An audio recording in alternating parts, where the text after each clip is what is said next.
بنیادی طور پر یہاں ایک مدرسے کا جلسہ تھا، مولوی رضا محمد میمن صاحب رات اس میں شریک ہوئے، اور آج جمعیت علماء اسلام ضلع نواب شاہ کے مجلس عمومی کا اجلاس تھا حافظ قیوم صاحب کی صدارت میں۔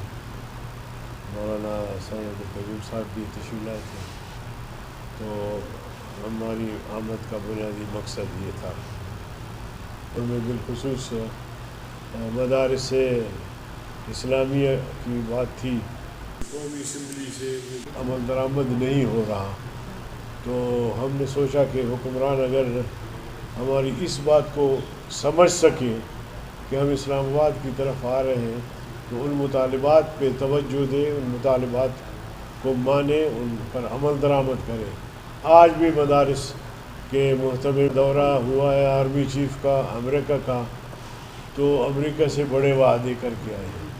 ایک تو ٹرمپ کو انہوں نے نوبل انعام کی بات کی ہے۔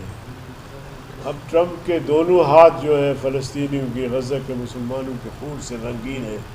ایسے بدبخت کو تم قومی خواہشات کے برعکس کیسے تم ایسے بندے کو سلیکٹ کرتے ہو؟ دوسری بات جو انہوں نے وہاں کی ہے یا پیشکش کیا ہے ٹرمپ کو، وہ یہ کہ پسنی میں ہم آپ کو پورٹ دیں گے، وہاں پورٹ بنائے، وہ امریکہ کے تحویل میں ہوگا، اور ایئر بیس بنائے۔ اور ایئر بیس کا مطلب پھر یہ ہوگا کہ وہ پاکستان کو بھی واچ کرے گا، چائنا کو بھی واچ کرے گا، ایران کو بھی دیکھے گا، اور مڈل ایسٹ کو بھی دیکھے گا، پوری دنیا کو نظر رکھے گی۔ تو یہ انتہائی تباہ کن ہے پاکستان کے لیے۔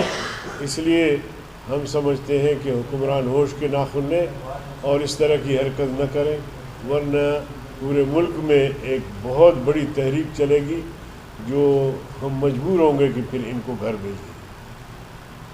یعنی جب اسرائیل نے غزہ پر حملہ کیا تو سب سے پہلے میرے خیال میں ایک ہفتہ بھی ناغہ نہیں ہوا، کراچی میں ہم نے لاکھوں کا اجتماع کیا، اس میں شہید